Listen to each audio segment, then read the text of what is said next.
بسم اللہ الرحمن الرحیم۔ السلام علیکم ناظرین، میں طارق اسماعیل ساگر آپ کی خدمت میں۔ ناظرین کرام، اگر ہم اپنے ارد گرد کا جائزہ لیں اور ان حقائق کو جاننے کی کوشش کریں جنہیں ممکن ہے ہمارا دل قبول نہ کرے لیکن ہمارا دماغ ضرور قبول کرے گا، تو بہت سی حقیقتوں کا انکشاف آپ پہ ہوتا ہے۔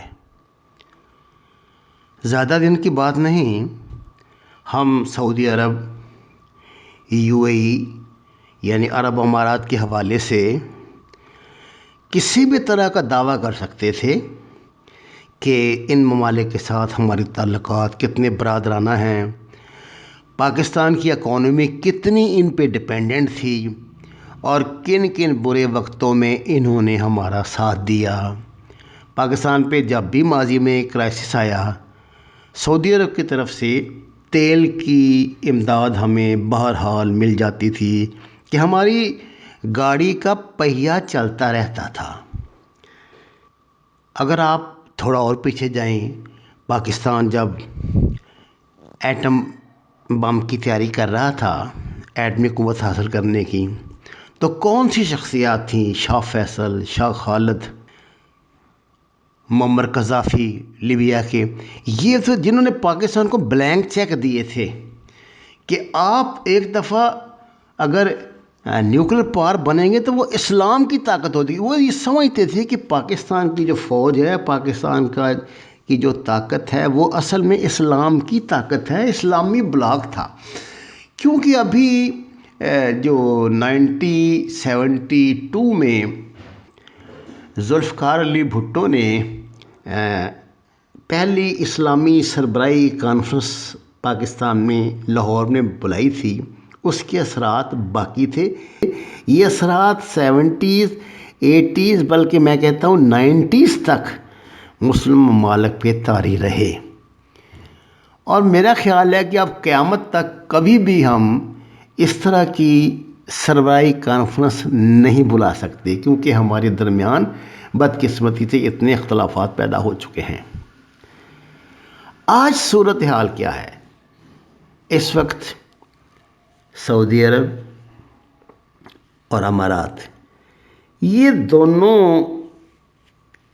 پاکستان کے خلاف جنونی انداز میں ایسی حرکتیں کر رہے ہیں جو ایک عام پاکستانی کی سمجھ سے بالاتر ہیں۔ آپ اندازہ فرمائیں، موساد نے اس وقت امارات میں ڈیرے ڈال دیے ہیں، اپنا آفسز قائم کر دیے ہیں، اور وہ انٹر لنک ہو گئے ہیں پہلے سے موجود انڈیا میں جو موساد کے اینٹی پاکستانی انہوں نے چینل بنائے ہوئے ہیں ان کے ساتھ۔ پاکستان پہ ایسا سخت سائبر حملہ ہوا ہے جس کو دن رات ناکام بنانے میں ہماری صلاحیتیں جو ہیں وہ لگ رہی ہیں، اور ابھی تک ہم ممکنہ نتائج حاصل نہیں کر سکے۔ یعنی ہم دعویٰ نہیں کر سکتے کہ سائبر وار سے ہم مکمل طور پہ نکل گئے ہیں۔ اس کے ساتھ ہی ناظرین کرام، پاکستان پہ ہائیبریڈ وار بھی مسلط کی گئی ہے۔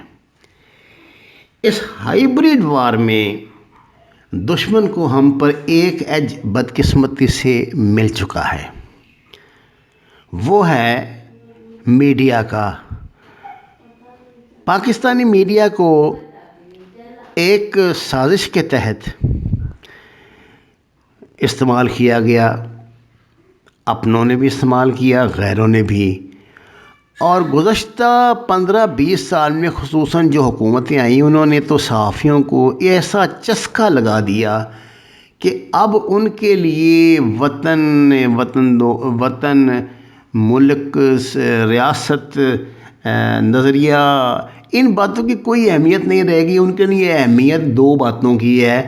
سب سے نمبر ایک تو ہے ان کی پبلک ریلیشننگ، دو ہے ان کے بزنس۔ میں یہ بات دعوے سے کہہ سکتا ہوں، پاکستان کا کوئی ایسا پرومیننٹ اینکر نہیں ہے جس کا شمار پاکستان کے بڑے بزنس مینوں میں نہ ہوتا ہو۔ ان لوگوں نے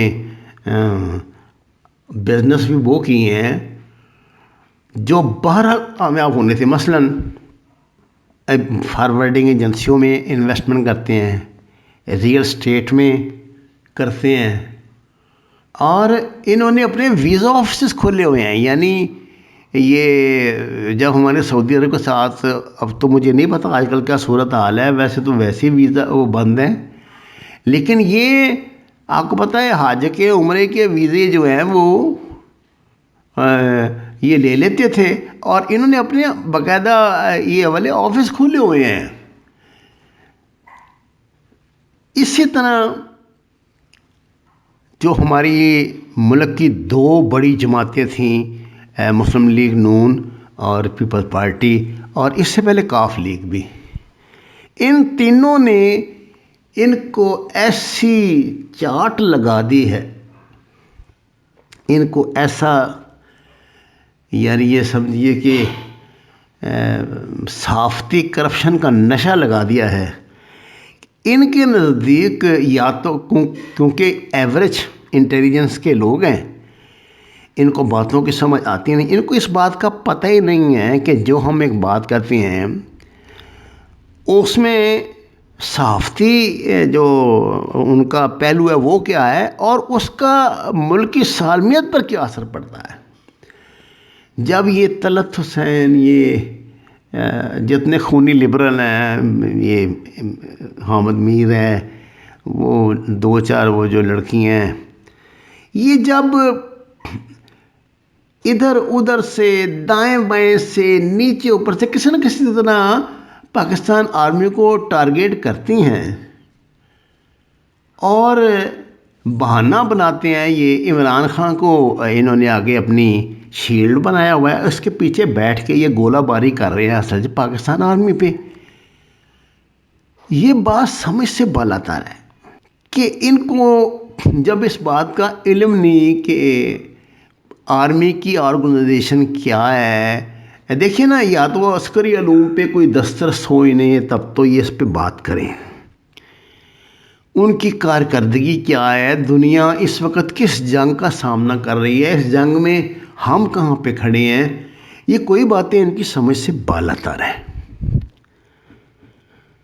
مجھے ایک بہت ہی جو میرے مصدقہ سورس ہیں ان کے حوالے سے اطلاع ملی ہے کہ ہمارے کچھ جرنلسٹ باقاعدہ غیر ملکی انٹیلیجنس ایجنسیوں کے پے رول پر ہیں، ان کے غیر ملکی اکاؤنٹس بھی تلاش کر لیے گئے ہیں، ان غیر ملکی اکاؤنٹس میں ٹرانزیکشن ہوئی اور وہ پھر وہاں سے پاکستان جو آئی، یہ بھی انٹیلیجنس کے علم میں آ چکا ہے۔ اب وقت آنے پر یہ سارا کچھ قوم کے سامنے بھی لایا جائے گا، اور عمران خان قطعاً اس میں رعایت نہیں کرے گا، یہ میں آپ کو بات بتا دوں۔ ناظرین کرام، اس ملک میں ایسے NGOs ہیں جن میں موجود بہت ہی محترم خواتین جو ہیں وہ پمپس کا کام کر رہی ہیں، یعنی اس سے گھٹیا، پمپس کے سے بھی گھٹیا کام کر رہی ہیں، وہ ملک کی سالمیت کو فروخت کر رہی ہیں۔ انٹیلیجنسیوں نے بعض ملک کے بڑے سیاسی خانوادوں میں اندر تک رسائی حاصل کی ہوئی ہے۔ یہ جو آپ کو عجیب و غریب قسم کی NGOs کے کام ملتے ہیں نا، یہ کہتی ہیں جو ای بزنس سکھا رہے ہیں، تو یہ کر رہے ہیں، سیمینار کر رہے ہیں فلان، اس سب کی فنڈنگ کہاں سے ہو رہی ہے، اور اصل میں یہ دکھاتے کیا ہیں اور کرتے کیا ہیں، یہ سب کچھ ہماری انٹیلیجنس ایجنسیوں کے علم میں آ چکا ہے۔ میری اطلاع کے مطابق 10 سے 15 کے درمیان ایسے NGOs اور ہمارے بڑے بڑے صحافی ہیں جن کی جائیدادیں دبئی میں، یورپ میں، کینیڈا میں، UK میں، امریکہ میں اور ایک کی شاید جرمنی میں بھی لوکیٹ ہو چکی ہے۔ اب کب یہ سب کچھ عوام کے سامنے لایا جائے گا، یہ بہرحال ٹائمنگ جو ہے یہ حکومتوں کی مرضی ہوتی ہے کہ کب انہوں نے کون سی شطرنج کی چال چلنی ہے۔ ان کے نزدیک تو یہ شطرنج کا کھیل ہی ہے نا جی، ہمارے نزدیک تو ملکی سالمیت کا مسئلہ ہے۔ بہرحال انتظار کیجئے اور دیکھیے کہ زمانہ کیا چال چل رہا ہے اور سیاسی شطرنج کے مہرے کیسے آگے پیچھے ہو رہے ہیں اور کیسے بہت جلد ان کو شہ مات ہونے والی ہے۔ وَمَا عَلَيْنَا إِلَّا الْبَلَاغُ الْمُبِينُ۔ ناظرین کرام، قرآن اور نماز سے ہدایت حاصل کریں۔ ہماری چینل کو سبسکرائب کریں، لائکس دیں اور سچ کے سفر میں ہمارا ساتھ دیں۔ آپ کا بہت شکریہ۔